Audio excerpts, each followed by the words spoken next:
This is Glenn Healy. Hi, this is Braden Holtby. This is Daryl Sutter. Hi, this is Brian Burke. This is Jordan Tutu.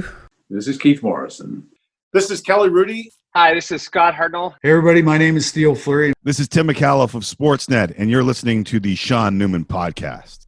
Welcome to the podcast, folks. Happy Monday. Hope everybody had a great weekend. Hopefully you spoiled your dad, as it was Father's Day Sunday. This episode, of course, me sitting down with Daddio for the first time since episode 2 of the podcast. So it's been a long time to get him back on. I'm happy I did. Got to hear just some good stories from back in Dad's day. We'll get to that, obviously.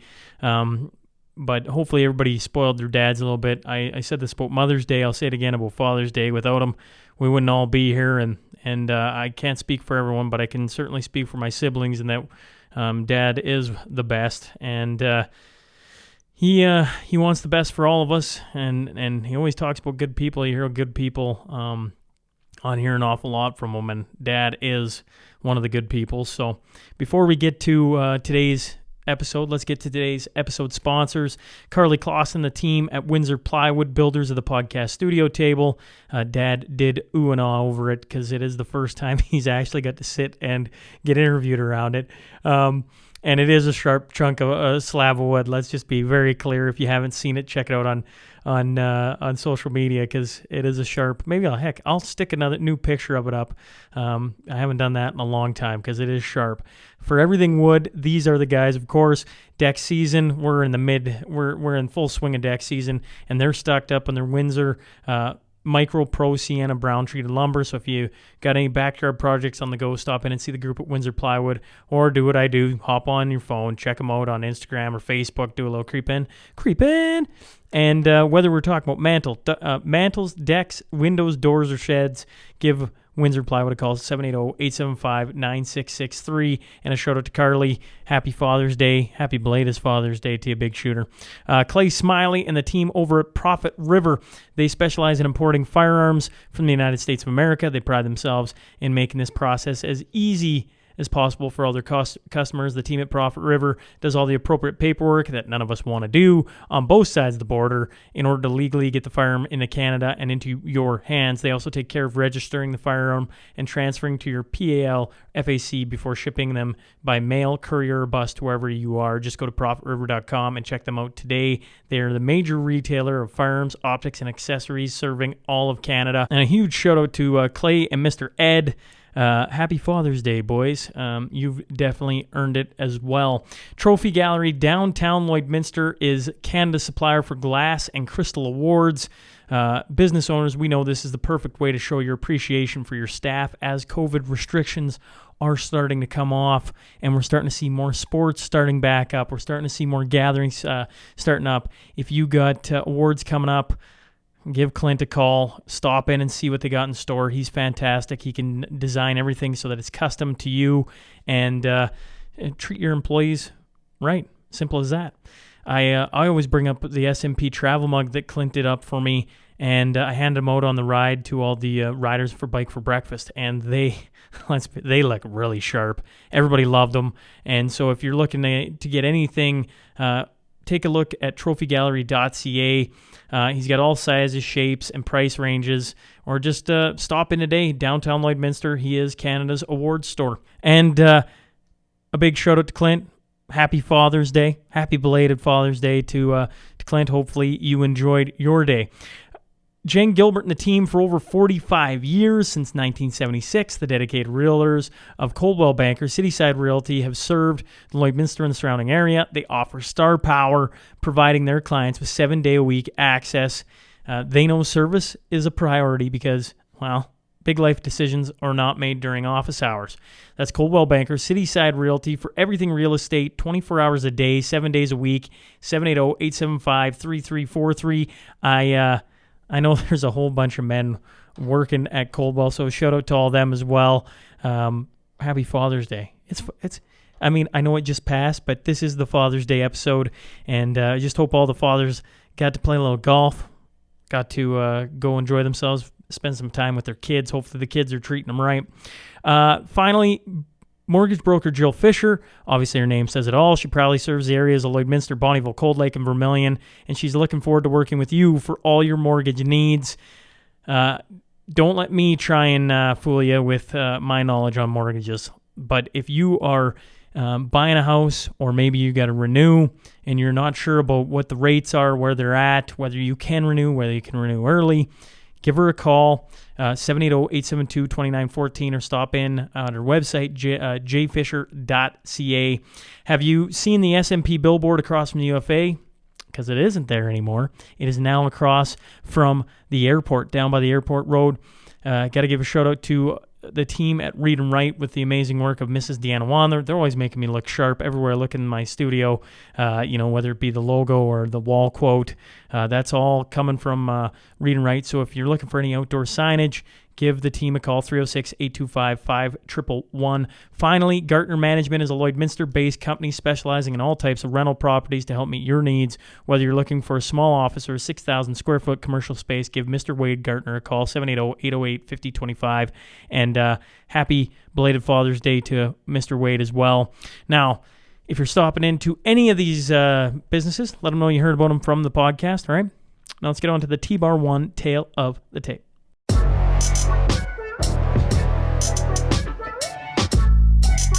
Business owner, farmer, husband, father, community pillar, and just overall good people. I'm talking about Daddio Newman. So buckle up. Here we go. This is Daddio Newman. Welcome to the Sean Newman Podcast.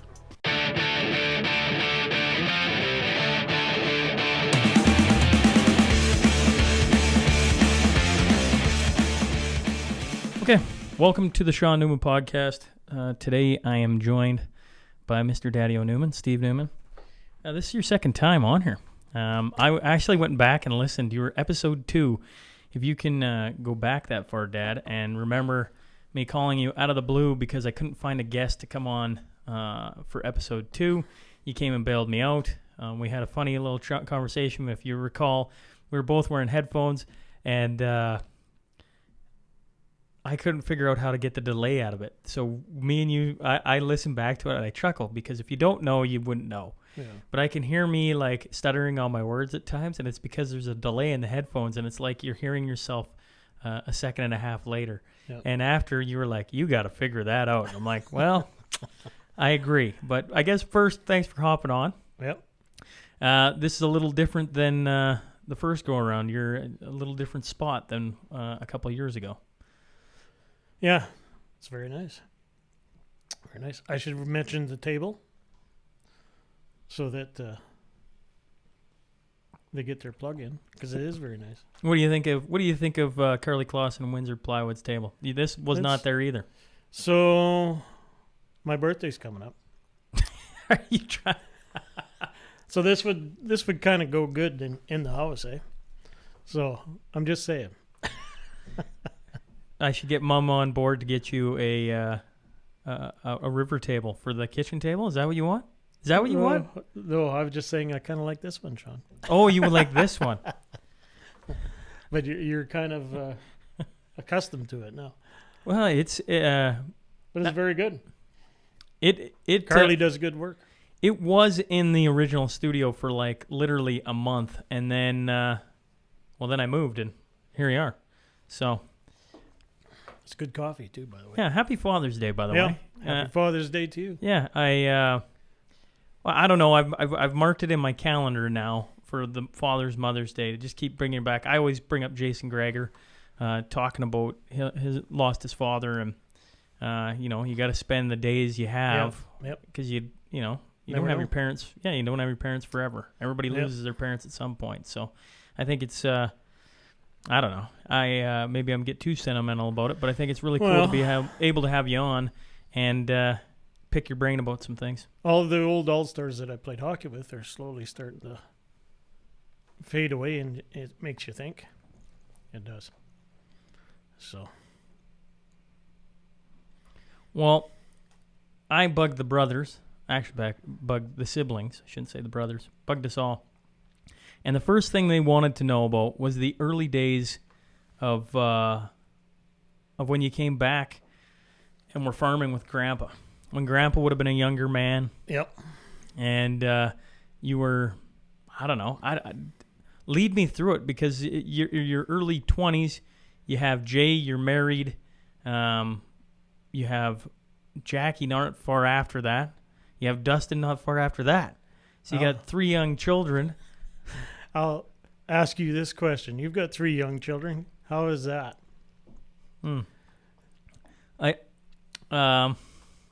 It's fun. I don't know, like, once you, I don't know, it's an adjustment, right? You go from my 20s, because we didn't have kids until I turned 30, essentially, and you go from being able to do whatever you want, Yeah. to somebody says, hey, we're gonna play over here, you go. You want to come for drinks over here, you go. You want to travel to Timbuktu, you go. You never really have to worry about anything. To now, I'm sure I got friends who absolutely just hate you, because we're really in a structure. Kids go to bed by 7:30, which means you just can't go. You have to plan things so far in advance that your life is just taking a 180, but in a good way, right? Like, it's not a bad thing. Don't know what I'd do differently sitting here with, 5 years into it, Shay being 5 I now. probably wouldn't do anything different either. It was you always hear in hockey circles, they talk about he's really mature for his age. I could never understand that, but it matures you pretty fast. Having kids. Oh, yeah. And you're kind of going, what am I doing? But anyway. What was when you like, did you jump right back into the farm out of college? Because you went to college for a couple of years, and then when you come back, is it like directly into the farm? No, Grandpa was actually talking about renting it out, because Mom and Dad were getting to the point where they were, kind of thinking about retiring a certain amount, because there's a fair amount of work, right? And so I was doing a bit of driving. I was working for Gary Moore, who had the Shell bulk station, which was between the tracks over by Explosion Gymnastics there, across the street from there. And so I was just driving a body job, just a body truck. And I did that for at least the summer. I can't remember how long I did it. And then Gary had a semi as well. It was an international cab over, and he was getting tired of driving it, and he wanted to train me, and so he took me on a few trips, and I was not a very good truck driver right off the bat. I could drive like you're hauling grain at home or all that stuff, but as a semi guy and all them gears and shifting without a clutch, I sucked. I can remember coming home from Edmonton, him letting me drive. We were empty. We're hauling asphalt at the time. And I don't know how many times we stopped on the highway because I couldn't find a gear.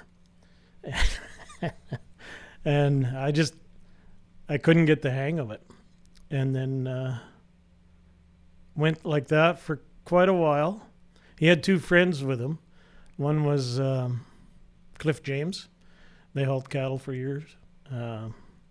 Gary hauled cattle with him, and Pete Anderson. And I'm sure them guys would have liked to have killed me, because they were with us, and then I'd stop to have to start all over again, and then I couldn't find the gear, and I was like, oh. And then they'd stop and say, what's going on? Like, but after a lot of practice, I guess, finally got a thing. And then I had a thing. I was so happy to get actually back home that I'd made it, that I'd delivered my load, and that I'd phone Gary, and he'd say, oh, that's good. But it got going that I'd be home at 2 a.m, and I'd phone Gary and say, yep, I made it. I made it home. And after about 15 calls, he said, stop calling. Like, just call if you have a wreck or whatever. So, but that was the start of it. Well, to the listener who maybe doesn't know, you're by far the best. Well, I don't know. I'm biased, obviously, Dad, but you're a fantastic truck driver. You could sit there and say anything you want, but under pressure, under everything, since a kid riding with you all the way through it, you're a fantastic truck driver. Yeah. Gee, I think that's, and the fact that you stunk it up so bad at the start, yeah. I think that's great for anyone to hear that. Well, I started with Roberge too, and Art Roberge, who was very good to me, he said, okay, hook up to the 53 foot. They had a cattle liner that wasn't a possum belly, eh? And he said, but you're going to have to move the fifth wheel. I didn't even know what the fifth wheel was. Eh? So I thought, I look like an idiot. So how am I going to do this? So they had I'm sure his name was Sparky. He was a mechanic that was pretty much an alcoholic. And Roberge, the building, Roberge Corner, we always called it, right? That was the edge of town. And it had big heating ducts. And he would get chills because he wasn't drinking or something, eh? And he would stand right inside the heating duct, eh? And all you could see was his feet, eh? And so I went looking for Sparky, and I found his feet. So I said, Sparky, and he come out, and he says, I'm having problems. I said, like, the fifth wheel won't work, eh? Because I didn't, you go around to all the wheels. Where the heck's the fifth wheel? Like, which one's the fifth one, Mike? And so I thought, I'm going to look like an idiot. So how can I put this without looking like an idiot? And so I said, I'm having trouble with the fifth wheel. And he says, that stupid thing it never works. So he came out and he slid it for me. And I finally understood what a fifth wheel was. But I didn't, there was no courses at that time. And the old boys ahead of me, they just paid a fee and they had their class 1. Me, it just had to be a 4-speed. So Dad had a 4-speed Datsun Halfton, which was small truck.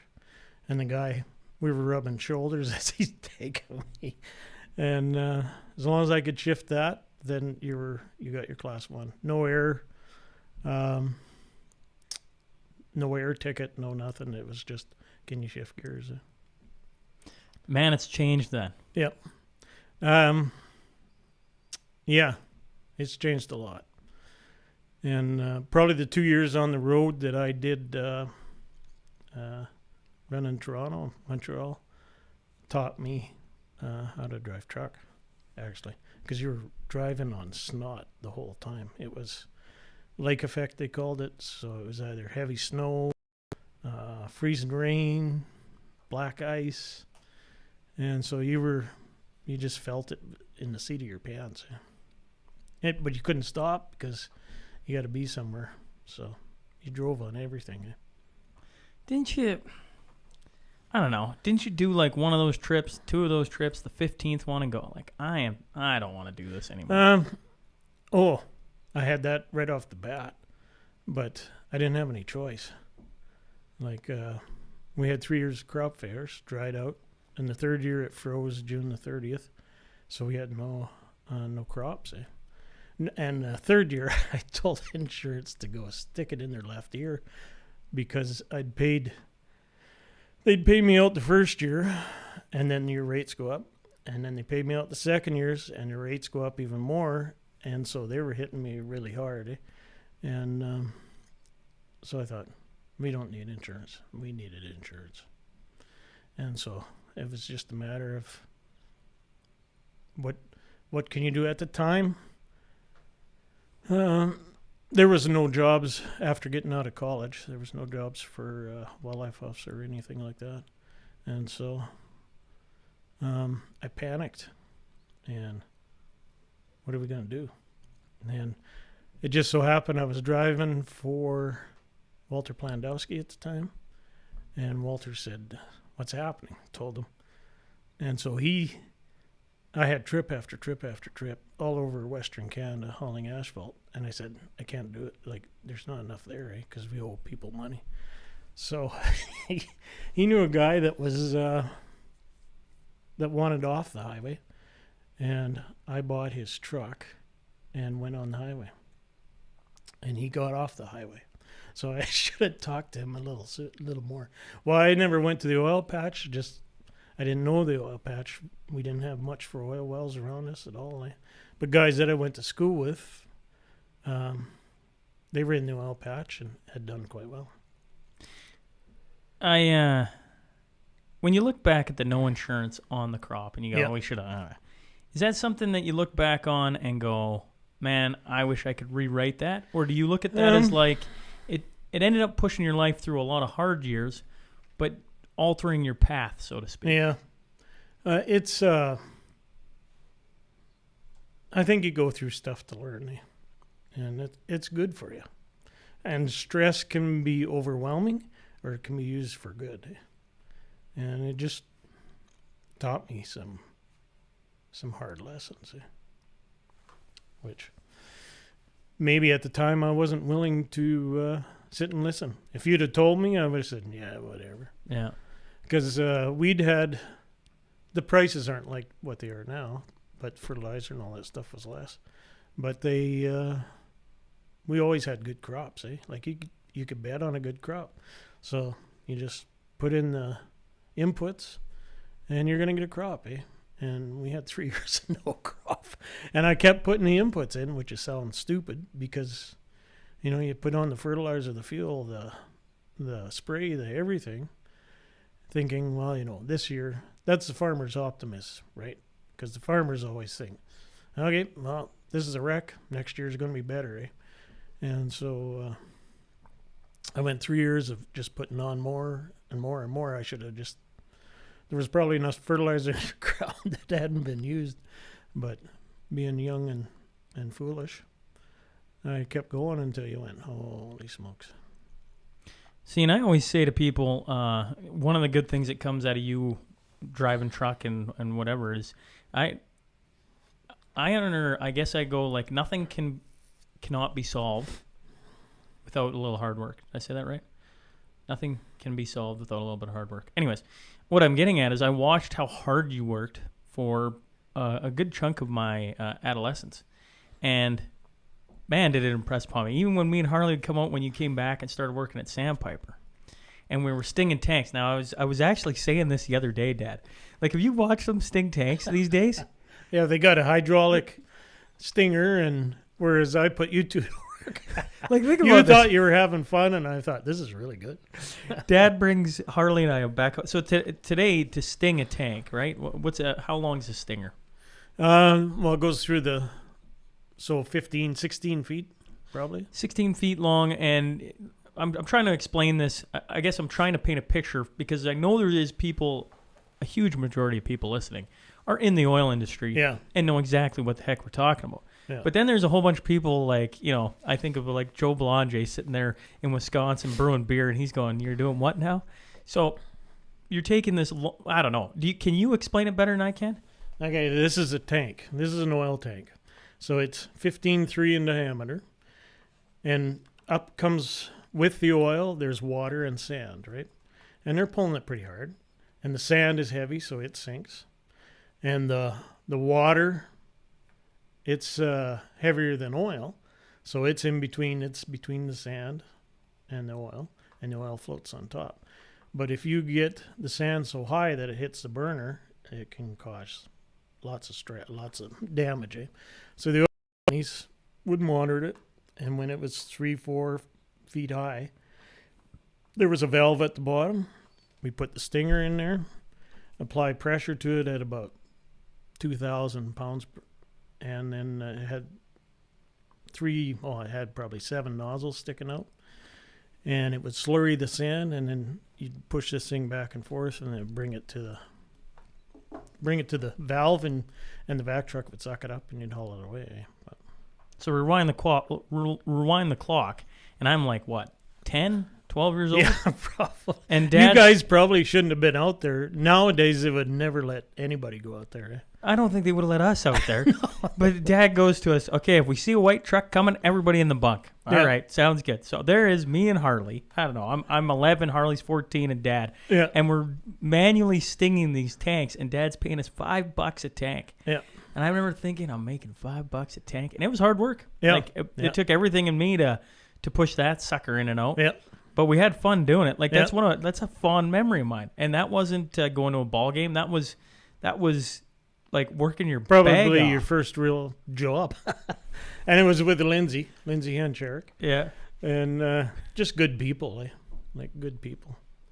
But Well, I come back to it, right? Like, if farming goes smoothly and you never do that, maybe we learn the same lessons in Yep. farming. I don't know. Yep. But watching you get put to the absolute brink, in my opinion, as Yep. a young guy, or at least what I thought was, and seeing how hard you worked, and that you never stopped. Because I always think, and I could be wrong on this, Dad, and maybe this got brought to you.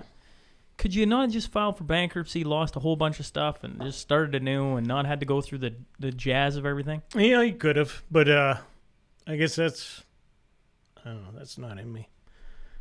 I wouldn't. You wouldn't give up without a fight. Eh? So I was bound and determined that, we're gonna make this somehow. I don't know how, but but we're gonna make it. Eh? And there was a lot of good people too, because I knew we had 350 acres of peas. They froze June the 30th, and Dad had told me when there's a drought, it'll freeze any time of year. Eh? And I knew June 30th. Next day, got up and everything was black. I thought, we're toast. And we never even pulled a combine out that year. And that's when I started driving crazy, because that's when I was driving for Walter Plandowski. And he says, and he talked to me, and he says, what's going on? I told him.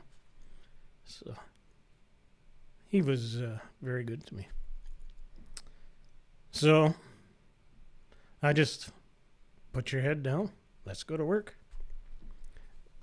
You got two options. You can call bankruptcy, sit on the TV and watch, or get to work.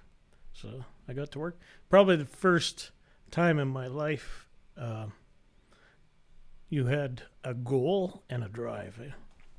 I would work, growing up, I would work harder for you than I would for me. I don't know, I can't explain that, but I'd go help Walter, and I'd work harder for him than I would for myself. Eh? But kudos to your mom too, because that put a huge amount of pressure on her, eh? With 5 kids. But she's a trooper. Well, you both are. And in today's land, I'm good friends with Ken Rutherford, right? He's Yep. got 6 now. I was laughing because I listened to the first episode I ever did with him, Yep. and I was making fun of him for having 5 kids. Well, he's Yep. got 6 now, Yep. right? And that's just Thank goodness for Ken, because growing up, everybody would, you guys got 5? Like, what's the matter with you? And they called me the Western producer. Eh? We were called, that's the Western producer. Like, just give it to us all the time. So I'm quite happy. I'm he's happy. taking over the reins, the title. Yeah, so he's got 6. Good for you, Ken. Well, I guess I just come back to it. Like, in today's world, specifically right now, like, big families are not as common. not as common. Yeah. And so, I mean, I don't know. You ask how I'm doing with 3. I don't know. I'm having a heck of a lot of fun. There are some days where you want to pull your hair out because you just go like, they will not stop yelling. They just... We had your 3, and we had Harley's 2 over yesterday, the day before, and they ran around the center of the house there screaming for an hour. Eh? Just running around screaming for no reason, just screaming, and I'm going, holy smokes. But they're all good. Yeah. I've been wondering this because everybody knows I got a temper. Yep. Like I'm an emotional guy. At times I think I can be very balanced, but you get Yep. me heated up. Everybody knows it. All my good friends, they love to poke until you get fired up. Yep. I'm curious, Dad. You got to be like one of the calmest human beings that I know, except for on the ice surface. But I wonder, in the early days, were you a little more rambunctious or fiery, or have you always been just calm, cool, and collected? I don't know. Calm, cool, and collected. I had my moments. I just didn't like to show it, I guess. I don't know. Yeah, probably just didn't like to show it. Eh? But hockey probably brought the worst out of me, especially when I got older. But I'm not the saint that you think I am. I'm more like The movie 6 Days, 5 Nights? 7 nights. 6 days. Seven where nights, Harrison Ford, the lady's driving him nuts, so he goes into the bush and shakes a tree, and you hear him work. That's me. And then come out, and everything's all's wonderful, right? But yeah, I don't know. You got to go back. Okay, then I'll rewind this again. Yep. You start driving truck, but when you come back to the farm, what was working with Grandpa like? Because for a young guy like me, not that younger guy like me, what I remember of Grandpa was, his best days were probably gone, were past him, right? He wasn't farming that much anymore. Heck, the days I remember is him trying to make you eat everything off your plate and mowing the lawn and working on the lawnmower all the time, or getting me over because I had small hands and I could help him with the baler and fixing little oddities like that. You would have got Grandpa a little more involved in life, I guess. Yeah. What were the early days of working with him like?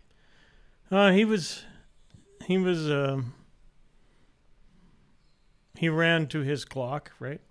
He had his day where he knew what he was doing and he was going to get it done.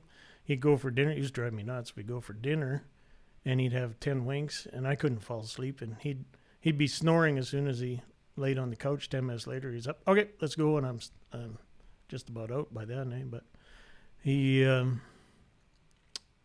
those people were hard work. They just put their nose to the grindstone and just give her, eh? Something had to be done, you just did it.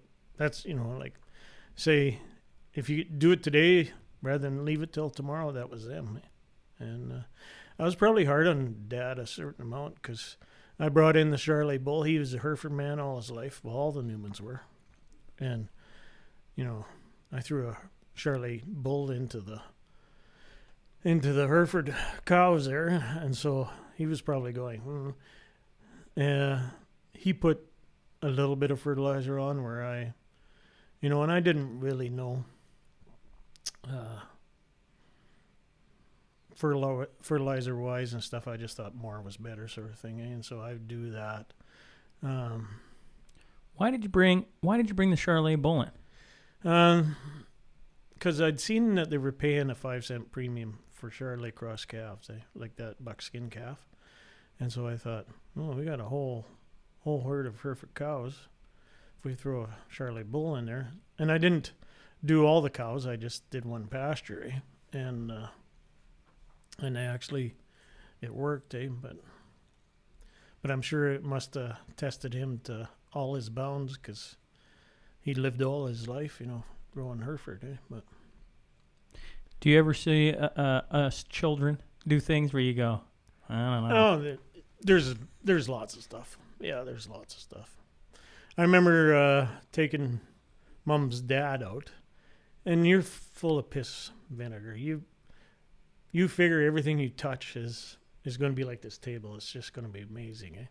And so we're driving around in the fields, and I got this canola crop here, and we fertilize this, and blah, blah, blah, blah, blah. Look at this. We're driving through it, it's window high and all this stuff. And what I'm doing is bragging. And Grandpa Bill never said nothing, eh, the whole time. Just driving around, and blah, blah, blah, blah. And the only thing he said at the end was, there's no free lunch. And I didn't understand it at the time, but probably 10 years later went, his words came back. Is there, you've given me a couple of them already that are just absolute gold nuggets, but are there other nuggets of wisdom then that you remember from Grandpa or Grandpa Stringer or the old boys? Because you could just seem to rattle them off, Dad. You have a good story, and then there's no free lunch. I don't know if I've ever heard that. I've heard that there's no free lunch before, but I've never heard that story before. Yeah.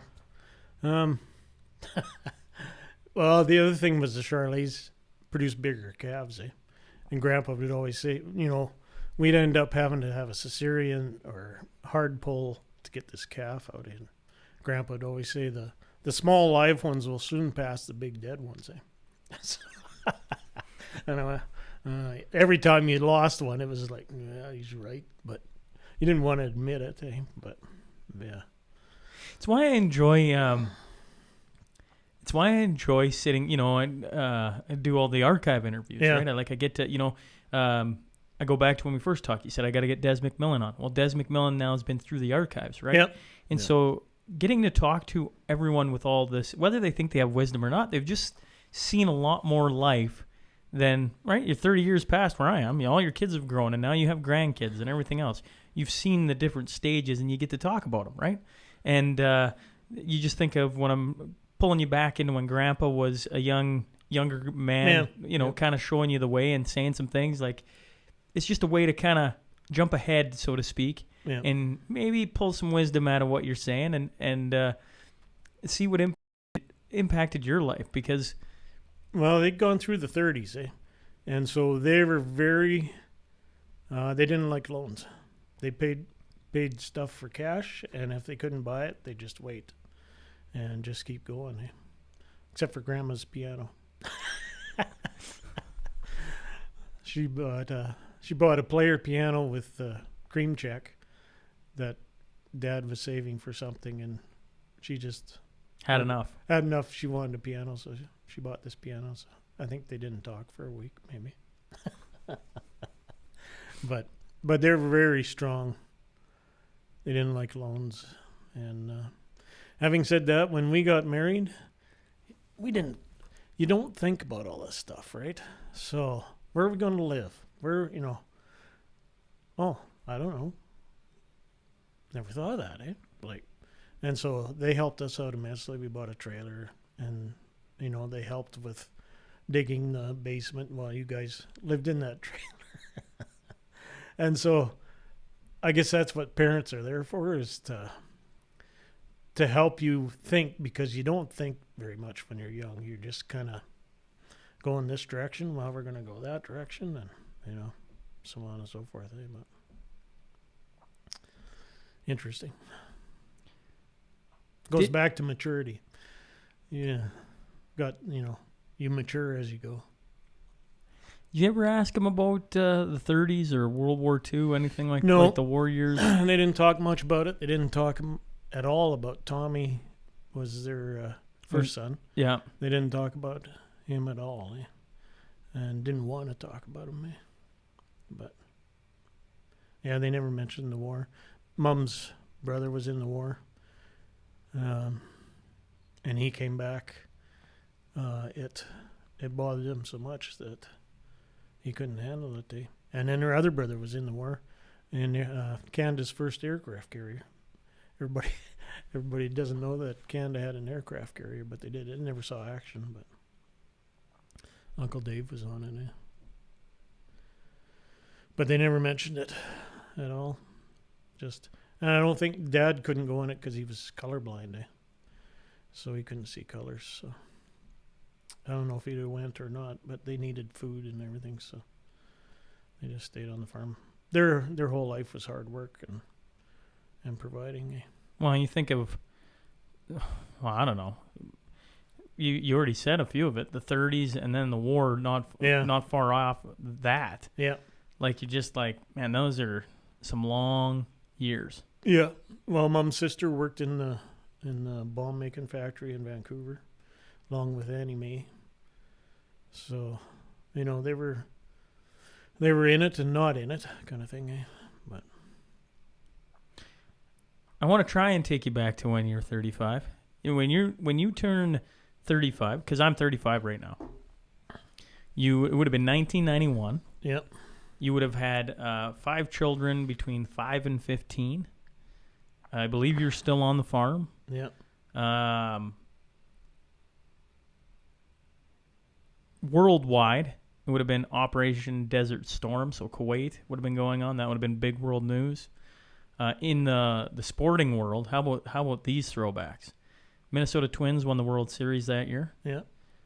New York Giants won the Super Bowl. John Daly won the U.S.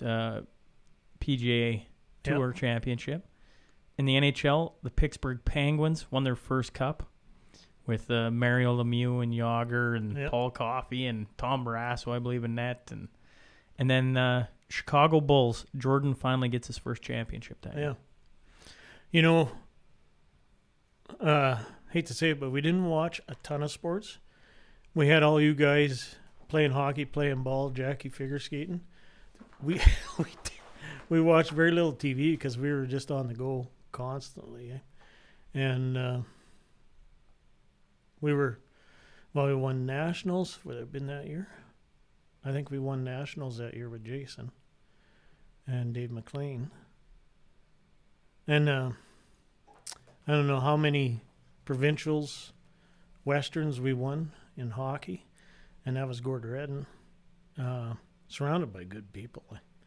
Like those two, if you talk about calm, cool, and collected, I think of those two. Gord very rarely lost his cool. He was very just on it. Yeah, but he taught those kids a ton, and I think he even taught some of the parents a few things.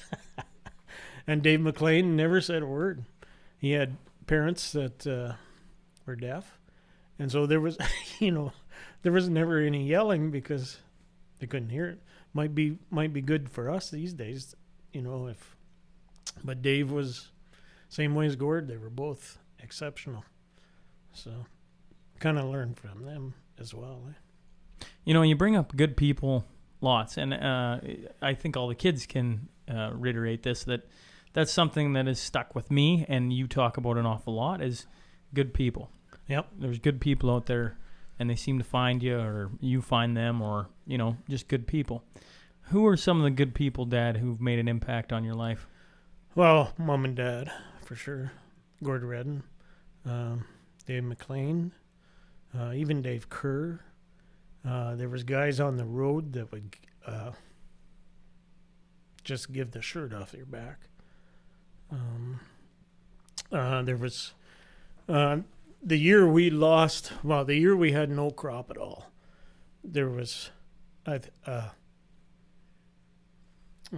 you want a humbling experience, have to go and talk to people and say, we're in tough.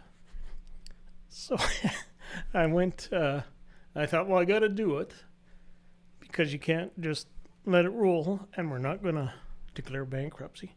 So I went and talked to all the people you owed money to, and they were very good. There were some that were not so good, and put collection guys on us right away. And I still remember that. But there was some that were, Gary Olin, can do, said, when you can pay me. Don't worry about it. Kevin Meager was our fertilizer guy at Paradise Hill. Same thing. You have Grandma's trait when looking back, and I feel that at your age, Daddy-O, I will have the same thing. I can already feel it in me. Is it tough to look back at those stories, or does it just bring up good emotions, tough emotions? They're tough emotions, but it's a learning curve too. Like lesson well learned. And sometimes when you humble yourself, that's biggest teacher, because pride can get in your way. But another one was Bob Nelson. Same thing, because I bought they had a payment plan, and so he'd give me all the peas to seed and stuff. Another one was Ken Kay at Agland. He said, don't worry about it. What else was it? Sometimes I think, I asked Mom this too. Some of the success, I think, of the podcast has come strictly from whom my family is, because I see what you talk about and who you talk about and how you treat people, and I stand, on your shoulders, so to speak, on how well I'm respected in Lloyd. Because I see, Dad, how people treat you and in the stories you tell and how Grandpa and everyone else came before you. And they were all just good people, right? Yep, good people. They approached tough problems the way you did. Yep. And instead of being shady about it, you went and was there a few bad ones? Yeah. But most part, there's just good people out there. Well, I didn't have enough money to buy a truck, and he wanted $50,000 for the truck. So I went to the credit union, and I'd played hockey with, I believe his name was Bruce Sinclair, and he was kind of a loans manager, loan guy. And I said, Bruce, I'm in trouble. And he said, what's trouble? And I told him. And I said, I haven't got any money to put down on the truck. He said, no problem. Try and do that today.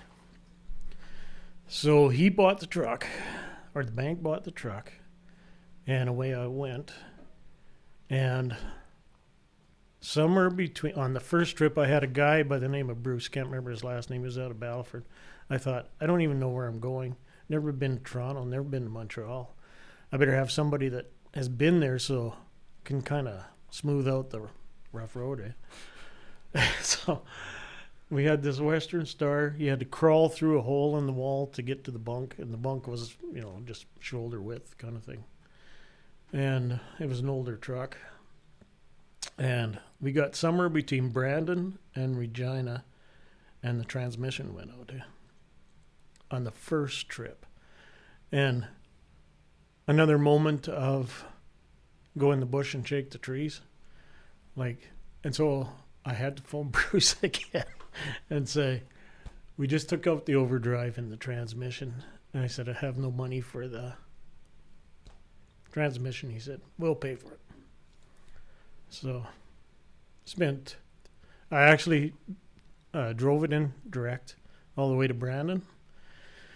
And a place there could work on it, but they had to wait for, if you can imagine, the part to come out of Toronto. So we waited 3 days. They put it in, and then away we went again. And you're going, I can't say it on here, but, my life. And then just drove. I got paid after every trip, so you'd never be able to do it now because they're so sticky on logbooks and stuff like that. And I had it figured out that, 2.5 years I'd have everybody paid off.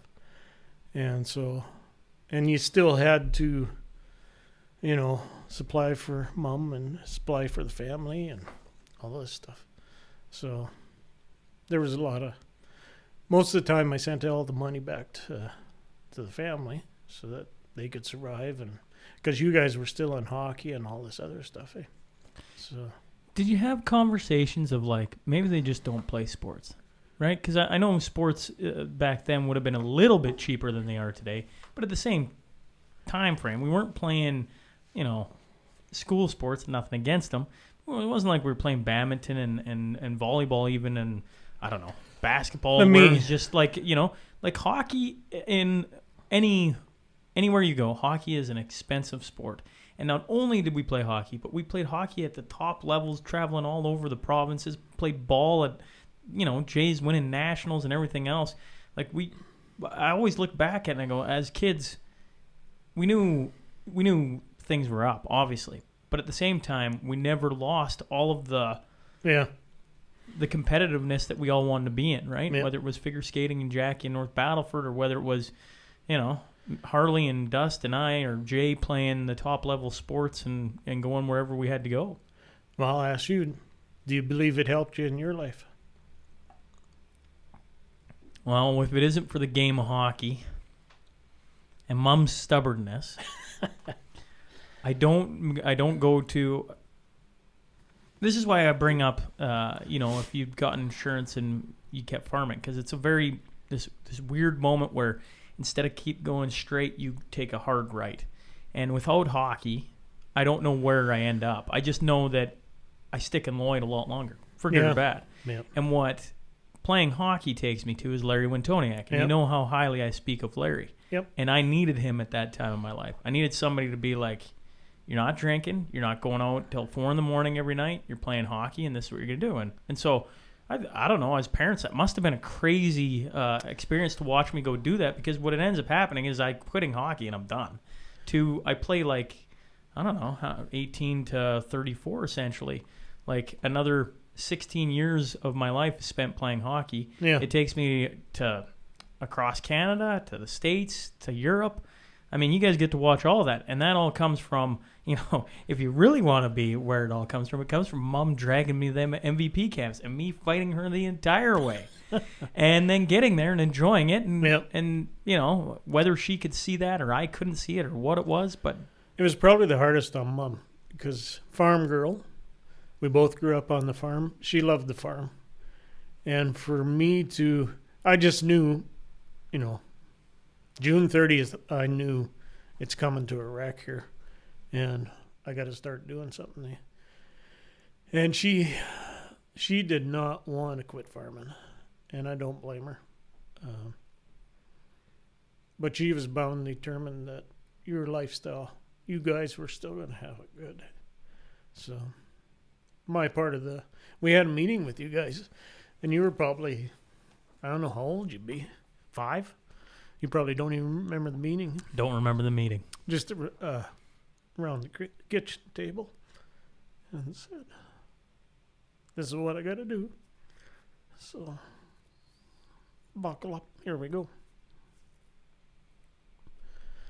So it was harder on her, for sure.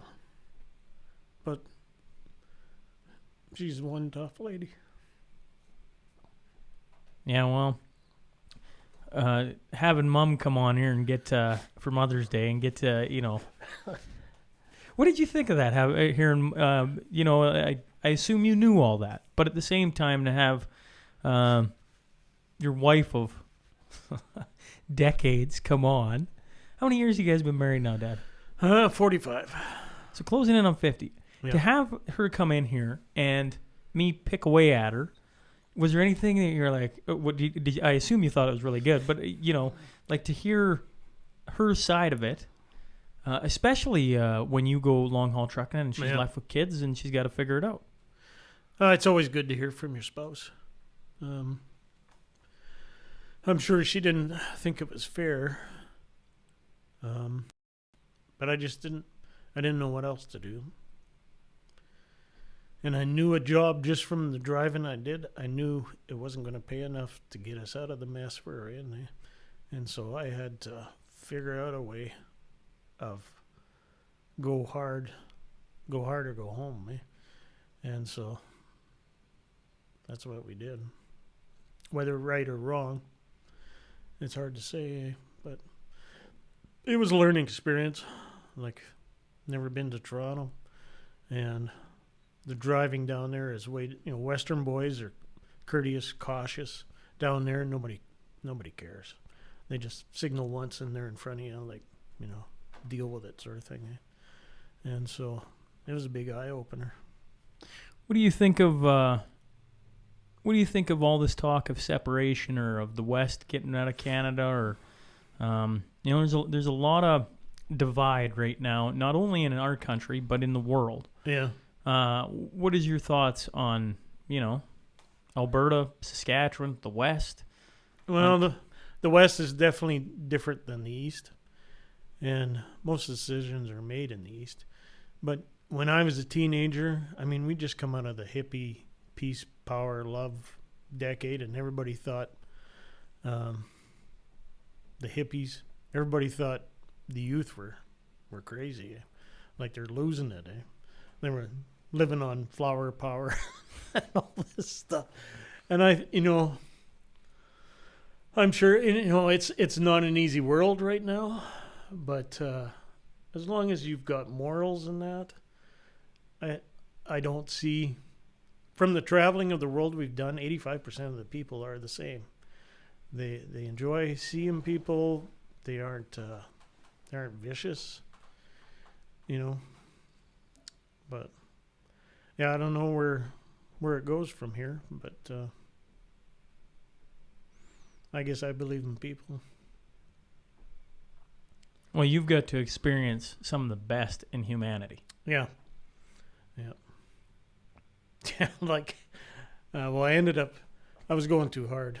So I forget how many trips I had made that I would have to make. And, But essentially going 2.5 years as hard as you could go. Yep. That's what you were thinking. Yep. And that's what I did. I was probably home 2 days a month, which wasn't, it's not great for mom or the kids, but I got paid after every trip. The funny part, we were making decent money, and you're always putting money on the bills and making sure that mom and the kids are looked after. But one day, I wasn't paying income tax so I'd gone probably a year and a half not paying income tax on the money that we derived from the truck and going as hard as I could. And one day the owner, Al Moffat, phoned up and he said, I'm going to have to fire you. And I said, you can't fire me.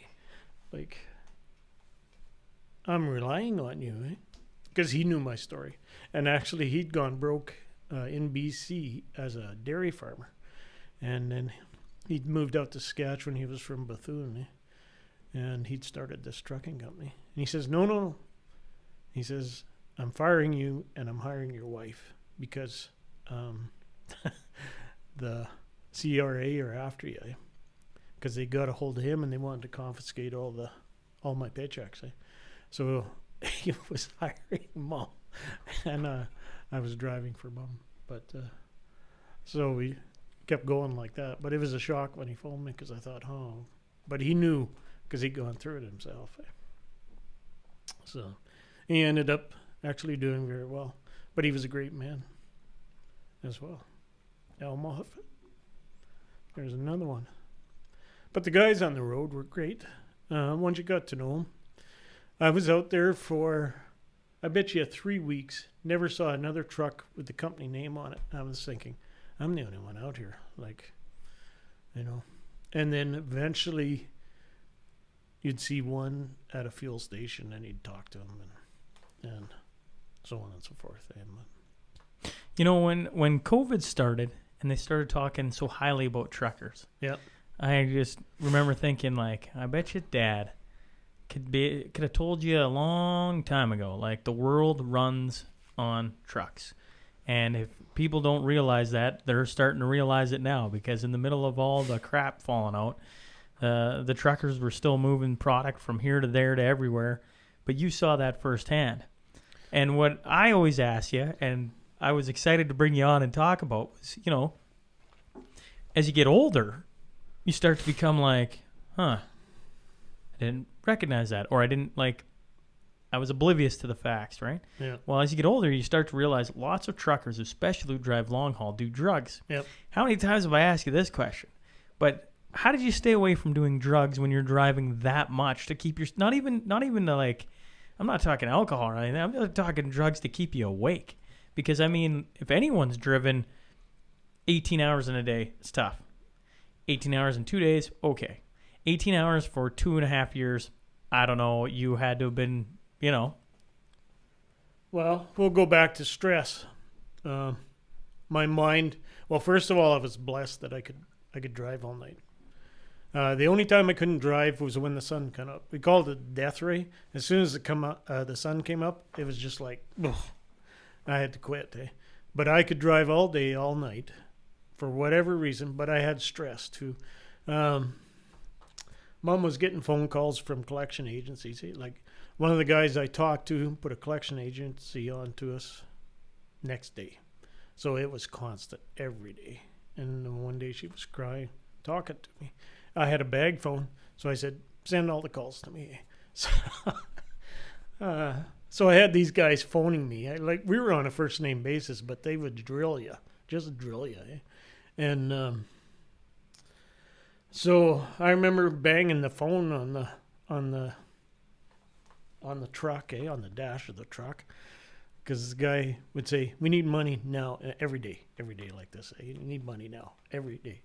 And I said, I'm doing the best I can. You'll get your money, but it's not going to be tomorrow, right? And they would just call you, just call you out and so the one time I remember I was pulling into Regina and I was just banging the phone on the dash. Can you hear me now? Hey, like just losing it. You say, I'm so calm and cool. I wasn't calm and cool. But the stress kept me awake. And there was lots of drugs out there. Lots of drugs. And there still is. I remember getting interviewed in Windsor, Ontario. And I'd gone down there with a load of lumber, stopped at a Husky truck stop, had a bite to eat. I come out, and there's a film crew, and they're trying to get somebody to talk. And they had this little lady there in a short skirt with a microphone, and she's trying to interview truckers, and they're just pushing her aside. So she came to me as I was walking back to the truck and said, "Do you mind interview us? We want to know if there's drugs on the highway." And I said, "Yeah, sure, if you want." I already knew that some of the guys that I worked with were doing marijuana and stuff like that. There were uppers, downers. They took uppers to drive 4 days in a row without sleep, and then they took downers to sleep. Like it was just a menagerie, eh? And so I never did take drugs, but the stress level was so high on me, my mind kept me awake. And so she said, "Do you know if there's drugs on the highway?" And, "Oh, yeah, there's drugs on the highway." She said, "Why would truckers take drugs?" And I said, "You ever been on the 401 in rush hour traffic?" 401 is 10 lanes of traffic going each way, and it's a parking lot. That's probably the only city that I know of that men in business suits would sit on the guardrail and read a newspaper because they weren't going anywhere. And she wouldn't talk to me after that. She said, "Okay, fold it up." And but part of it is loneliness as well. Part of it was to deal with the long hours, the loneliness, away from the family, just scheduling, and all that stuff. But you talk about the trucks around the world. They do. Everybody went into Toronto probably 2, 3 in the morning, and there'd be 300 trucks trying to get in there before the rush hour traffic started. And it was everything from fuel to your lettuce. I want fresh lettuce on my plate at dinner time. To the lumber we hauled, to the steel we hauled, to the flowers you gave your wife. Like everything came by truck, eh? And truckers always laugh because they say, if we want to shut down cities of the world, all we got to do is just, that's it. Because you wouldn't have your gas, you wouldn't have your food, you wouldn't just park it. Just park it. And so, yeah, it was just, that's what it was. How did you meet Tim? Because Tim's one of the guys on the highway who, even as me and Harley were driving out to, I don't know if you guys planned this, but I told this story to Quick Dick, I think, early on in us doing podcasts. But I said, one of the stories that I'll tell my kids about you till the day I die is, I don't know if we hadn't seen you in how long, Dad, but you said you guys want to go to a ball game. And I can just imagine Mom. I don't know if Mom would have been over the moon to have a weekend away from me and Harley. You just take the kids and go, or what? So you loaded me and Harley up. Once again, we couldn't have been that old, 11 and 14 probably, I would assume. Yeah. Grandma Newman gave us a bag full, probably 200 ginger snaps that were hard as rocks. And we put them on the heater, and that's what we ate. The only meals we ate the way there were breakfast because it was cheap and it was big. You drive all through the night, park in a parking lot. We go to the Blue Jays home opener. You fall asleep out in left field. Even when there was a home run hit in front of us and the crowd's going nuts, Dad doesn't budge. So you can imagine how hard he pushed it to get us all there. Yep. And I don't know. To me, on that way, you're talking about Tim, and you. What was your name for Tim? We always bugged each other. I called him Timothy Squatapee. So you would say, I can't remember. Is that what you said across the CB? Yeah, probably. So you're driving and you're going, you just, as we're driving on the way back or the way there or wherever it is, Timothy Squatapee, are you out there? And all of a sudden, out of nowhere, well, Steve or whatever it is comes on. And I thought you were a magician on how you could do that, because I'm like, that can't be real, right? He called me farmer. Yeah. There you go. Yeah. But yeah, Tim always bugged him. You don't look like much, but you're good people. And we ran together. He wasn't even with the same company. So, but we always tarped together. If we had troubles, we looked out for each other. And just a giver, right? Well, when did you meet him, Dad? When did you come across probably Tim? Not too.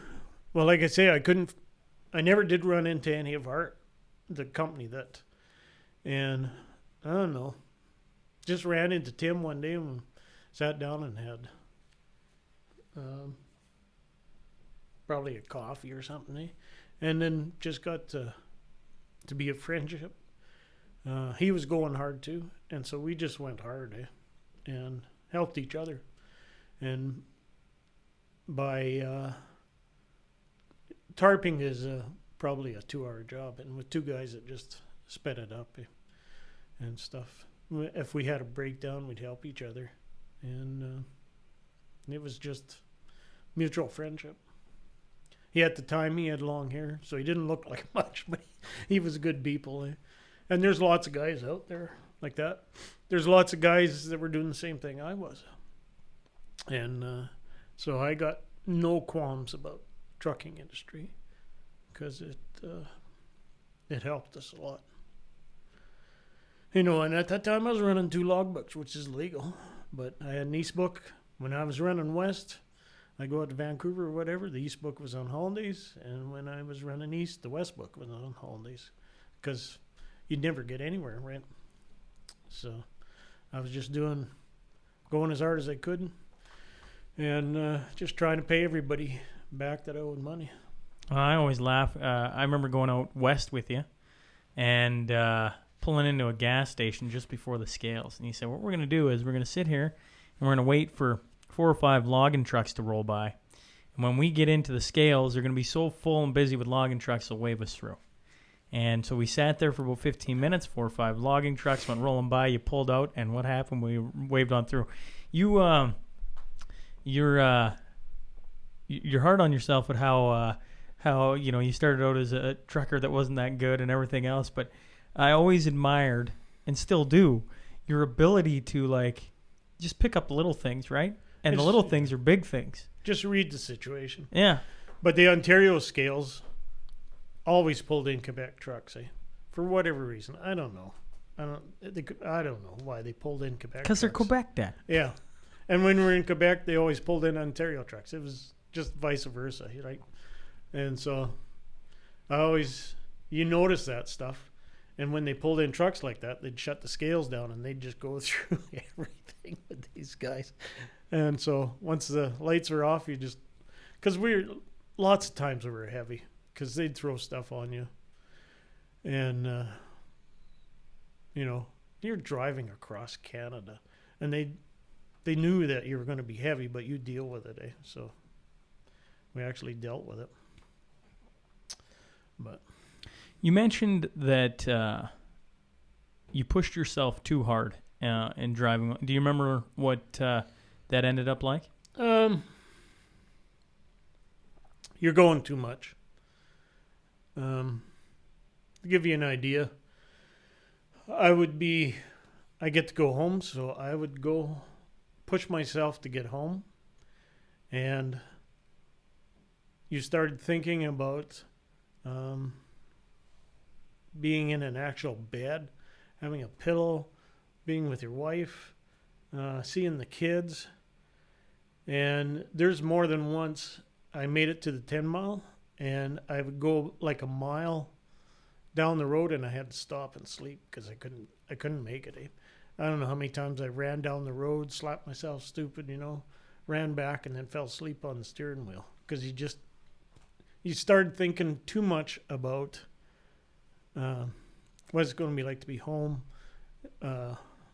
My pillow's calling me, and but it wasn't much fun for Mom because when I was home, I was so tired, and she she spent her whole time talking to kids, which can drive her around the bend. She wanted an adult to actually talk to, and I was so tired I couldn't even talk. Like my mind was, I was just numb, and I'd sleep. You'd probably sleep like 12 hours because you were just so sleep deprived that, But I remember hauling to Thunder Bay, and I don't remember unloading because I got there. I knew I got there and fell asleep on the steering wheel. And when I woke up, I was parked over the side, unloaded. And so the guys that unloaded me must have pushed me into the bunk, which I don't remember, and pulled my truck off to the side and let me be. But our scheduling, your scheduling was tough because you didn't want to be in Toronto on the weekend. If you didn't get out of there by the weekend, you had to sit the weekend. So I never sat a weekend. Same with Edmonton, same with Vancouver, Calgary, Montreal. I just made sure. So you drove as hard as you could, got unloaded, got loaded, and got out of there. So sometimes you had to go. Otherwise, you were sitting for 3 days. So I never sat. I just don't. Yeah, I try and,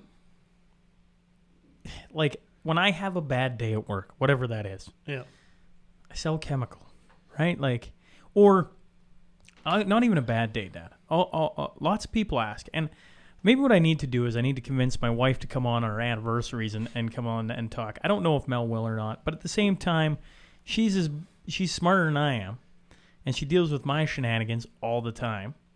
But people always ask, like, how can you find ways to do all the things you're doing, right? Like, how do you, well, one is you got a good woman at home, right? Like, if you don't have a healthy base, it just falls apart, and that can be something else. But then I always lean back on, like, well, I don't know. I remember watching Dad work 18 to 20-hour days in the oil field, doing some of the hardest labor job a man could ask for, never complain and just go back to it day after day after day. And what am I doing? I'm sitting here talking in a studio and selling chemical, and like none of it, it's sure mentally challenging at times, but like overall, the hardest part about it is being away from your wife and kids. And I had a guy who showed me the way and how to deal with a lot of different things and never be, I don't know, short or stern or whatever else with the kids, because you were always great with, well, I don't know, I never saw your blood rise unless I was going by you on the ice surface. That's the only time. But I mean, like, Have I given you the stick before? We almost had it out at Christmas time when I went. This was back when I was 30 pounds lighter and dancing out there because I was playing college hockey, probably. Yeah. No. I guess I was always aggressive when I played. If somebody went around me, it drove me nuts. So I would do everything in my power to, you weren't going around me kind of thing. But it goes back to your mother and your wife and everybody else's wife. They put up with a lot of stuff, but she also pumped my tires. So I crashed in Northern Ontario. That was, I don't know what it was, trip 70 or a little more than that. And when I came back, I'd played hockey with Dwayne Bexon, and he said, why don't you get off the highway? And I said, this is my words. I said I would if I could find something. And so he said, go see Lauren Olson at Sandpiper. So he'd talked to him, so I went and seen him. And I didn't think I was going to get a job there because I was sitting down. I was still sore because I spent a few days in hospital in Sudbury. But I was feeling sore. And I was sitting down, and they had a balcony. And Lauren and Kim's his wife, was up there arguing. And she was saying, I told you no more trucks, eh? And I thought, I'll never work here because, she's she's really giving it to him. Eh? And so finally, she stormed out, and I don't know if they knew I could hear them. Probably, I don't know, but they were having a pretty good set too. So I went upstairs, and first thing Lauren says, "So, Dwayne says you're a good truck driver," and I said, "Well, I just finished crashing, but whatever." And he says, "Would you like to put a truck on?" And I went, I didn't say it to him because he said, his wife just read him the riot act, and so he was building a semi-vac, and he needed somebody to pull it, so I put a truck on there. And then how did I afford the truck? Well, Jason and I were in the truck, and it burned in Quebec, going to Rouen-Noranda. And we had a brake that seized on us, and it caught fire. And Jason was in the bunk at the time, so I got him out of the bunk. I said, and we tried pouring water on it. That just made it worse, because the tires, when they're burning, water means nothing to them. So we started blowing tires and air pots, and it just sounded like 4th of July out there, middle of the night. And so you talk about Tim. Tim said, "Where you at?" I said, "I don't know. On our way to Rowan. I'll pick you up." So, and we had mining balls on, so I had a Super B load of mining balls. Looked like potatoes, brown potatoes. And it burned the floor of the trailer, and all these mining balls had fell on and I was on my way to Rowan-Noranda, which was a single-lane highway in Quebec, and Super Bs weren't allowed on a single-lane highway in Quebec. But dispatch said, "Well, I'm a farmer too. Just go in the dark. Nobody will be around you." So we closed the highway with a Super B load of...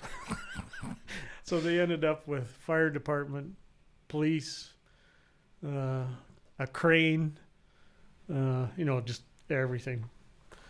And Tim picked me up. We threw what little out of the truck we had and left. And then they said, probably a week later. Meanwhile, I'd had this. No, that was... I hadn't had my accident then, because one of the guys that you'd finally got to know all the people that were in the company, because we'd been to a Christmas party in Regina. And so the one guy, his name was Wrinkles, said, can you drive my truck, eh? So I drove his truck, and then that's when I crashed. Felt like I was having a heart attack, but they couldn't find anything wrong with me in Sudbury. They flew me off the highway. Wait, we got to stop there for a second. You didn't have a heart attack then? No, it felt like it. The only thing they could come up with is an angina attack, which is just going too hard for too long, eating bad.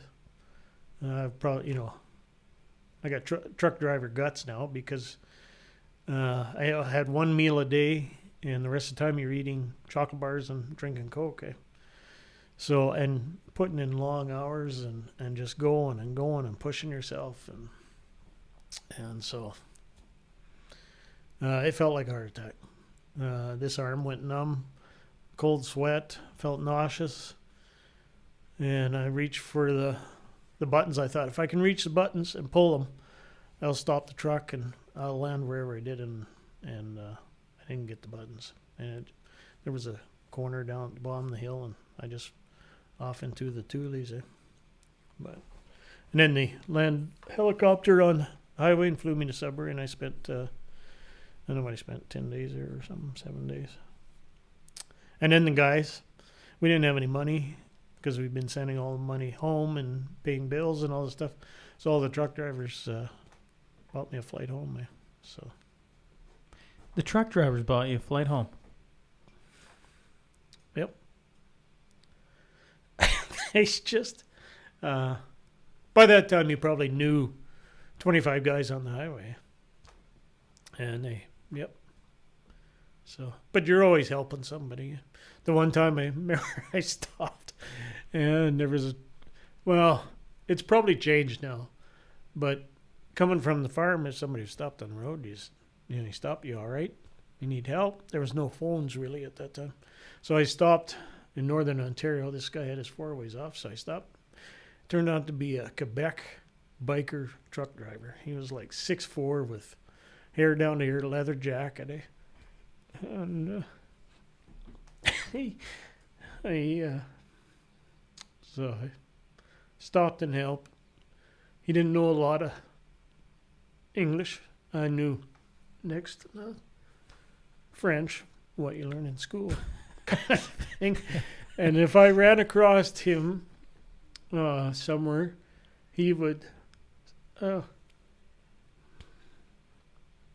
like walk into a restaurant. He would just stand up. He was such a big guy. He'd stand up and yell, "Steve, get over here." Well, I didn't say that because he didn't know enough English, but he just knew my name.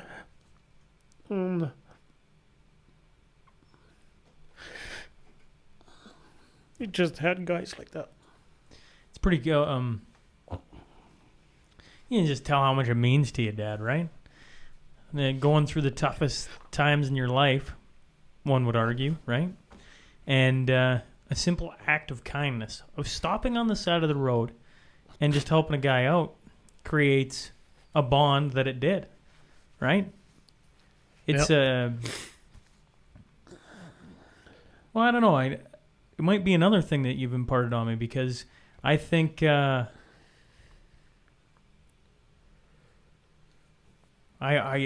say it on here all the time. You listen to this all the time. I say positivity spreads just as fast as negativity does, right? Yeah. Could have drove by, never stopped, and never had these memories, right? Instead, you stopped, and He was such a big guy. At least I knew I had backup. He was a huge guy, but it was kind of funny. But there was, there's lots of good people out there. And we got to remember that. Yeah. It's nowadays such a strange time, right? Like, I don't know what you turned 65 here in August, and over your 65 years, I assume this is the last, what are we at, 16, 17 months, whatever it is, has been probably the strangest time to be alive in your history, certainly in mine. And social media, and not that you're hopping on Twitter and Instagram and everything, but at the same time, everything is very divisive. Maybe it always has been, and maybe it's just louder now because of all that. But you still got to remember that, like, your lifetime is made up of good people who helped you out in the good and the bad, and coaching and work and everything, right? Yep. Like, everywhere you went, different people, as you keep bringing up, have impacted your life quite significantly. Well, you still get calls from guys, and that was mid-'90s.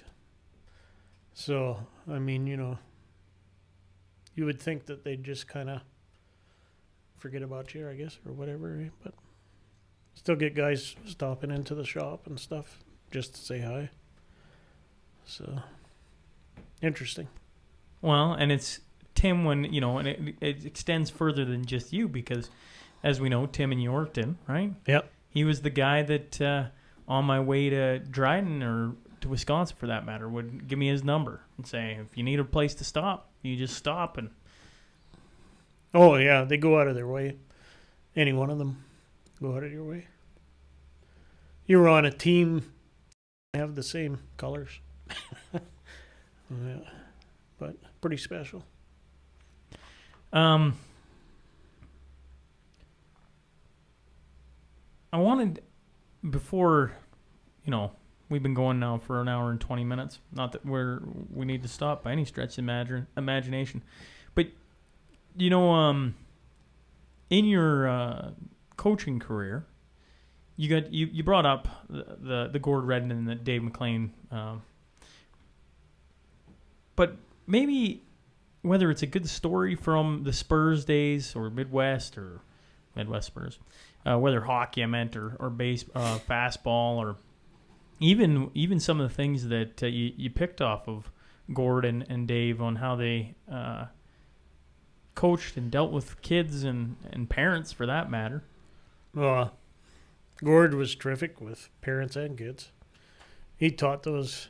I remember being in, the kids were in Bantam, and we went to a Blades game because we were in a tournament down there. And I couldn't get over the Blades were doing the same drill as what the kids were doing in Bantam, eh? And he was teaching them understanding the game. And you got to have a lot of patience for that. And I remember Gretzky and them. Remember Muckler and Slats on Boys on the Bus there? And Slats saying, we got to slow down. They don't understand this. Eh? And Gord was just terrific at that. Dave McLean, calm, cool, collected. There's a story of Dave. We're in Nationals in Victoria. And we had picked up 4 guys off the SAS first team, and or the Canadian team that were from Saskatchewan. One was Ryan Ray. Very, very high. IQ? No, just Compete level? yeah, and just very vocal, very, very Energetic? energetic. Couldn't sit still, eh? And the story of Ryan too. We're in a tight match with New Brunswick, and he comes in there. Of course, he'd been on the Canadian team. He comes in there and he tells everybody we got to sing, and most of us are farm boys, eh? We got to what? He says we got to sing. We got to loosen ourselves up. We're too tight. And so we did the Brave chant, and it unnerved New Brunswick. But you got a bunch of people from the farm. And I always remember that. But anyway, Dave, he was back catcher, eh? And Dave noticed that he was just, every pitch he would turn around and talk to the ump, eh? And the ump would talk to him. And Dave figured there's something going on here, eh? And so when the inning was over, Ryan Brand comes, racing over to the thing. Dave stops him and says, what's happening with you and the ump? He says, he won't give me the plate. He says, they're perfectly good pitchers, but he won't give me the plate. He says, and so Dave says, do you want me to talk to him? Yep. So he goes over there and he talks to the ump and he says, is my back catcher giving you a problem? He says, oh, no. He says, I'll talk to him. So he comes back and Ryan Brand's standing at the door of the dugout there and he says, what'd he say? What'd he say? And he said, he told me, if you don't turn around, I'll give you some of the plate. And that's what he told him. Yeah, he did. He just worked the 2 conversations and smoothed everything out. Yeah, and Ryan was just calm after that. He just calmed right down. Right? And that was Dave. Did you, I've heard from, like talking to Morg and Merv Man specifically, and I never did ask Gord, I don't think I did. But, as time goes on, I hear more and more as I'm, my hockey career is, it's funny. Last time I was on, Dad, we were talking about whether, how when you're done playing senior. And that's funny because, whether COVID happened or not, I was done playing senior. That was going to be my last year. And me and you talked a bit about that. But now the thing I hear more and more about is that you're going to get into coaching and you're going to like coaching. Did you enjoy coaching more than playing? Because, you got to, not only did you get to coach with some of the best, but you got to win too, which, we all know winning trumps just about everything in life. Like, winning is so much fun. Did you enjoy, was coaching something that you just got out of bed and went and couldn't stop thinking about? Because I hear about this all the time now. Or was it just, it was okay? I go back to good people. I don't know if I'd have been a great coach, if I'd have been head coach or whatever. I'm going to say no. But, having Gord and having Dave, you probably learn from the best. Eh? And then they were just very good at what and got their point across. And I just kind of rode their coattails. Eh? And so it's good people. And we had a terrific base. And you had good players too. I mean, when you got Travis and Bart and Wade and Jay, and there was Hartman, you had a very good. It was just very good, and those guys played ball too. So you were one big family. Tight knit group. Yeah. Very and tight. when you get into sports, understanding what everybody does under stress is a big component. Because you're gonna get into some things. You're gonna find what people are made out of, and knowing that before you walk into said stress gives you an easy, breath of fresh air, right? Or We'd whatever. be in. You can see it in the NHL right now, going through playoffs, but we'd be in a tight stretch, 5 minutes left in the game, and I'd watch Gord, and he'd look down the bench like this, and when Gord would look down the bench, you'd have some guys lean back, and you'd have some guys lean forward, and the guys that lean forward, I'm here for you. The guys that lean back, I don't want the stress. And, just he'd read and react to stuff. And stress affects people differently. Some people can handle it. Some people put it to their good. And other people don't want anything to do with it. They just shut down. But if there's anything I will miss about playing, and I know coaching will give you a different side of that because you'll get to, but if there's anything I'll miss about playing, it is that stress. That is playoffs. That is some of the funnest time. It weighs on a guy because, every game means something. But at the same time, when else do you ever get that? Yep. And talking about the playoffs right now, before we started, we got talking about Montreal. And I was saying the New York Islanders. You look at the 4 teams left. Who do you think is making the Stanley Cup finals? Well, you look at Montreal and you go, holy smokes, they got a tough road to climb. But they got a bunch of veterans there that don't quit. And it's the don't quit that is a big thing. They got tons of stress. They don't even have a coach right now. And it's those guys that can put the stress to good work. And you've got Vegas that have got probably by far the most talented team between the two clubs there. But they've run into some bad luck. And some of this is luck too. You get the bounce, you don't get the bounce. But Montreal's living on the bounces and dealing with the stress. The Islanders are just a hard-working team. And you look at Tampa, another team that's got all kinds, and they've been there, and they've got all kinds of talent, and they should blow away. But sometimes hard work can just go to your favor. And after you get hit 15 times in a row in the corner, maybe I'm just going to get rid of this puck.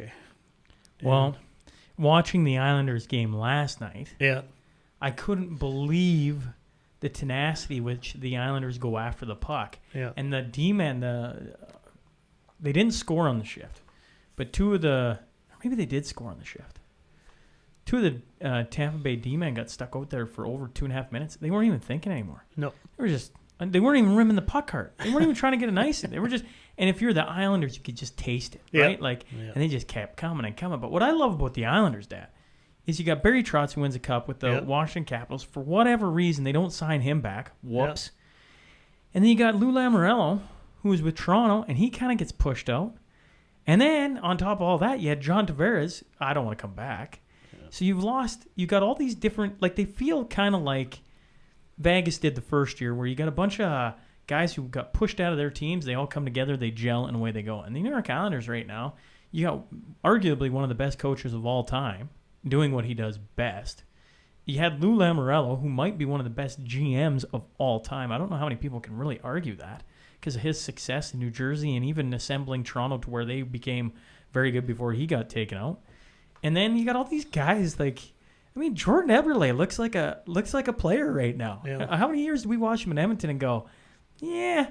And Matthew Barzal, he's by far their only superstar. Yeah. And every time you think he's going to, Boston started to push him around, and then he found a new gear, and away they went again. And that's what they just seem to do over and over and over again. Well, It's really hard to play hockey when somebody's in your left ear all the time. And even if you do a tight turn or, you make this fancy move, and they're still there. And they don't give up. And it stops, and it starts, and it's no swinging, and it's not stick checking. I'm going to take you. And every time you do that, it is just hard hockey. And it takes the life out of you. And it took the life out of Tampa because that's what they were doing. They were just, I don't care if you want to stop behind the net, I'm coming for you. I don't care. And So do you think the Islanders in Montreal could be the final this year? if they get a couple of breaks, anything's possible. And sometimes that's hockey. You get a break. Well, I mean, who would have thought that Fleury would have played it off his foot to an open net? That's a break. And it's bounces. I mean, they talk about, taking the eyesight away of a goaltender. Look at how many bodies are in front of there. You can't even get the puck through, but when the puck goes through, that's a bounce, right? Who you got winning the cup then?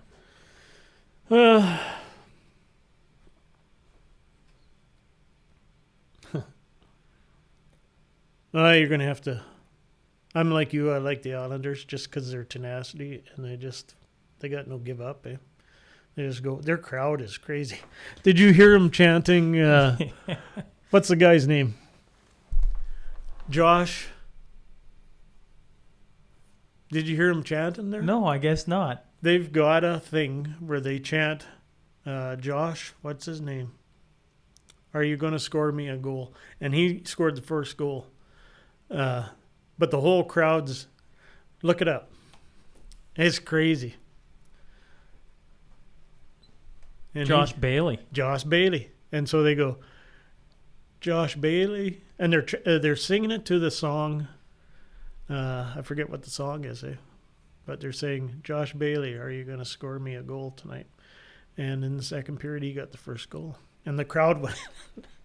Can you imagine being a player, having your name sung and chanted like that? That must have just sent chills up your.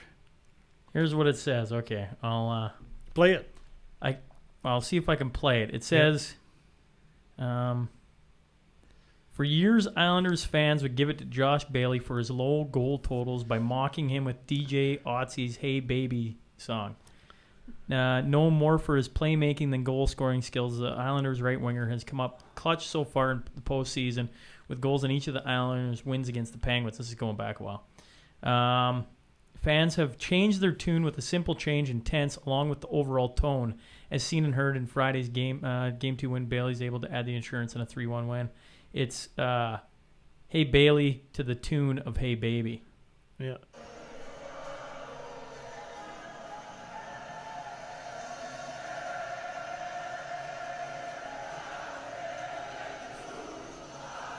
I wanna. Can you score me a goal? The Islanders fans. That's another reason to love the New York Islanders. They got some good fans. Like that's why I like Vegas. Vegas has great fans too. Yeah. But I mean, the Islanders fans they don't stop. It's like a soccer game. Yeah, they it don't is. stop chanting. But can all you game imagine long. being that player when they're singing that to you? Your skin would be just. It'd be electric. Oh, yeah. You'd just be. And then when you scored, he was pointing to the crowd like this. Oh, that's wild. That is wild. That's how sports is beautiful. Yep. When you get things like that, right? Yep. Now, with slowly, well, I don't know, Dad. We could go at this all day long. I'm really happy you came in for Father's Day because well, you heard my spiel off the hop of it. I look forward to doing this every year with you because, and maybe I'll have to get the brothers or Jackie in or what have you to pick their brain because I know how my brain thinks and all the siblings have their thoughts on different questions, what have you. But before I let you go, let's do the Crude Master Final Five. It wasn't a thing the second episode. Yeah. So I didn't get to ask you one of my favorite questions, which is, if you could sit down with somebody to pick their brain, who would you take? I'm going to steal Jason's Grandpa Newman. I can't remember him because he passed away, I think, when I was about 3. But to leave your home and cross on a ship that wasn't a cruise ship by any means, and then to take a train to Saskatoon, and then to find your way to Hill. Well, actually, he went to, I think him and Fred Thompson started a livery stable first, eh? And there was no fences, there was no roads, and they tell me about him, getting lost from the wagon train, and he seen a fire, and there was a guy cooking flapjacks. He was out shooting ducks, trying to find food for everybody, and that's just, it blows you away, because now we travel that same 2.5 hours. Yeah. How long would it taken them going in a? Well, even on a pedal bike to Saskatoon took us You're still going 11 faster hours. than what they went. Yeah. That would have taken them forever. And, getting like, excuse me, you wouldn't have the roads, you wouldn't have the direction, you wouldn't know where you're going. There's no railway to follow. Like, that's an experience. It would be. I wonder, do you think you had any stress, Sean? I'm sure they do. I've talked about this probably on a few different podcasts. I certainly put it out on Twitter for people to follow along with about reading the Fort Pitt Trail. You were all over me. You got to read the Fort Pitt Trail. You got to read the Fort Pitt. And they talk about the hardships they faced, which is, I don't know. It's hard to even put yourself there. Yeah. But what I do find curious is almost in all of them, but we found the good times, or we had good times, or people were smiling, because that's, Yep. They weren't, the thing that is now in society is it's all little groups, eh? And so it's all the minorities want this, and, whether it's this or this or this, it's all different little groups. Back then, they were just trying to survive. And they were so glad to meet somebody, or like Mom talked, if somebody was going through, come in the house, but we don't do that now, eh? And now it's individual groups wanting this, and it's all about minorities. But back then, it was just all for one, and we're in this together, sort of thing, eh? And that's probably what we've lost, is because Mom and Dad wouldn't change a thing. They enjoyed everything they did, eh? Yeah. You wonder if we could ever get back to that, where we're not, Yeah. Where we're all together. Yeah. Well, and it's community. I mean, the community always came together, right? So they were always, they did everything together. Whether it was a ladies' club or arenaettes or, building sprees and all that stuff, eh? You got to finish the story. You said that Grandpa Horace was out trying to find game, and then sees the smoke and sees the guy cooking flapjacks. What happens after that? Well, he actually got lost because he couldn't find the wagon train anymore because it was dark, right? So he saw a campfire, so he found the campfire, and it was a guy cooking flapjacks, and so he said, would you trade a couple of ducks for a couple of flapjacks? And so they swapped. And he said it was the best flapjacks they ever had. Eh? But I guess he the next morning must have Found the train. found the wagon train and carried on, eh? But he was lost. Flapjacks for ducks. Yep.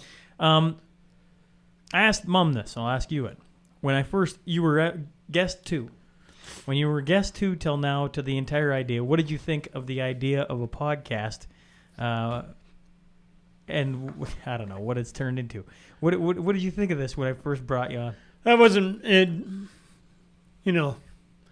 You've been I've been telling you, you've been podcasting since you could talk, because you talked to yourself, and whether anybody was listening, you were still talking. While I talk about flooding at the rink, you were probably 3 at the time, and the closest to the concessionary always we had ice there before we did anywhere else because it wasn't level. It was on gravel or sand. And I'd be down at the other end spraying, and you'd be talking the whole time. And then you'd go off and sit down. I couldn't even see you anymore because you were behind the boards, eh? And then you were talking. And then you come out and you race around, score a goal, and then arms go up and you're high-fiving imaginary people. And then you go off again, eh? And talk. And so finally I put the hose down. And I thought, what is this kid? Who's he talking to? And what's he talking about? And I said, so I finally got to a place where I could actually see you sitting because you were in behind the boards, eh? And there was a bench there. And I said, Sean, who are you talking to? Oh, just Gretz and Messi and that. We're just talking about the game and we're making up plays, eh? Oh, he's got a vivid imagination, so. I see it in my oldest right now, Shay. That's what he does, right? Yeah. He does not stop talking. Yeah. So this doesn't. I should say that we took Shay for a bike ride. This is like a year ago. He's like 4 years old. And he doesn't stop talking. The entire time we're biking, he's just like narrating the bike. Go by people. Hey, how's it going? Starts talking to them. They're laughing. I remember the guys pouring the cement for a driveway. He must have had like a 30-second chat. I'm going, Shay, we got to keep biking. Oh, yeah, Dad. Yeah, oh, yeah, right. And the guys are laughing at him. They're having a hilarious time. So what you're saying is none of this surprises you because since I was knee-high, I've been doing it anyways. Don't you remember trying to stuff the ice cream in the bear at Jasper? No. You were talking to the lady the whole time, whether it made she was mad, but I was trying to stuff it. I thought it was a garbage can because it was a hot day. And you had ice cream all over the place, and finally I had enough, and I was trying to, and she came out and said, this isn't a garbage can. And it wasn't. It was sealed up, eh? But you were busy talking to her, so it's a good thing you were there because you talked her right out of what she was trying to talk about. De-escalated it. But yeah, no, you've always been a talk about everything, and I don't know, interview, but you always had conversations with whoever. What's the most memorable place you've ever been? We've done a lot of traveling. Israel, there's lots of stuff that just amazes me. And you talk about the human spirit. There's a place in Israel in the Dead Sea, Masada it's called. It's a flat table mountain with about 1,000-foot cliffs. And the Jews ran up there. There was just a goat trail going up. And the Roman army was chasing them. And they stayed up there. They didn't realize that they'd already built it was Herod built it rains in the desert about twice a year, and it filled up these huge cisterns, eh? So they had all the kind of water. And